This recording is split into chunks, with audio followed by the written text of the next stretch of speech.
I'm a dreamer, a scientist, change activist, and researcher. If I look at the STEM challenge in South Africa at our school level, it is daunting, and it really breaks my heart when I look at all the promising solutions that are out there just waiting to be used, but they aren't. So I'll ponder about the barriers and discuss how I think we can get around them. I'll then talk about my plan and why it should be me going out there to do something about it. Let's look at the 2003. It will be interesting to see when the 2011 data comes out in January next year to see how much this information in front of us has changed. But it's clear that if we look at the international average in maths and in science, that our national averages on science are just under half or around about half, and on maths slightly over half. And there's actually a very large variation amongst the provinces as well to STEM learning materials that are out there. What I've shown on this little graph over here is a way of actually thinking about that space, and I've got a 2x2 matrix. So in the up-down direction I have what I would call quality, which I relate to concept mastery. How well can you actually understand difficult concepts with these materials?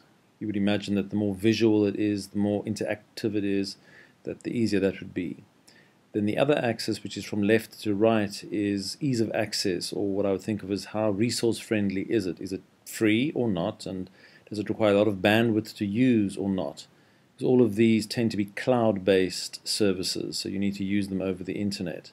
So if we look at this, I would want to be in the top right-hand corner ideally. Spending more money is not the answer.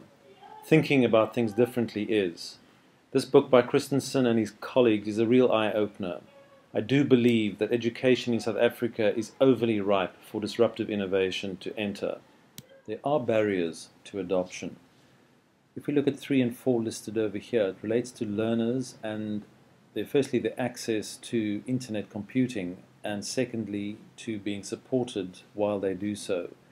These are actually technical and are the least difficult to solve. In the Western Cape, we are fortunate to have schools which Kenya has already equipped with IT infrastructure.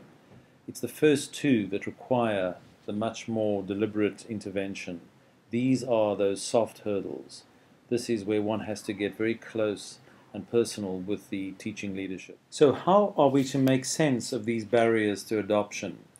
I'm very partial to the Canadian model of sense making, which says that we typically start from a disordered situation when we don't know how to actually respond in a particular situation. Now, sometimes the situation can be really either simple or complicated, which is a sign of ordered systems. And then it's completely appropriate to either categorize and pull out best practice, or go deeper and analyze and come up with good practice. But in education, it's more complex than that. And the appropriate way to proceed is a much more tentative and respectful one, where we actually probe, then sense, and then wait and see how to respond.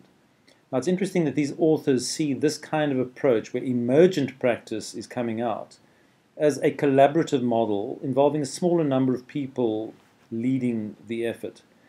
In these models over here, cooperation or coordination are more in order, and that's a more scalable model. The high-level plan for 2013-14 would look something like this.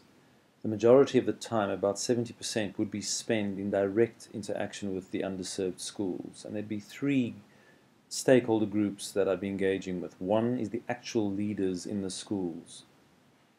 Secondly would be with the teachers themselves, and that would be to get them on board as collaborators and to actually help them from a professional development point of view. And then finally, of course, directly interacting with the learners as well, showing them how to use these e-learning solutions and interact with one another on peer-to-peer platforms. Now, those learning social networking type platforms will not only have the learners participating, but I intend going to so-called privileged schools and speaking to the headmasters there about onboarding some of their high school, high potential learners into these learning communities as tutors or as teaching assistants. And then the last thing, of course, is there's a lot of learning that will occur, and this will be codified as operating models around these blended learning approaches, because there's actually a paucity of information about how these things work in developing environments. Why me? I have the means. I have a gold standard CV. And when it comes to motive, look at what I've done. In the last year, I have transitioned from a highly lucrative career in consulting to what is my first love, teaching. This is where you come in. I ask the Shuttleworth Foundation to help keep that door open. Let us make sure that that opportunity box also remains ticked.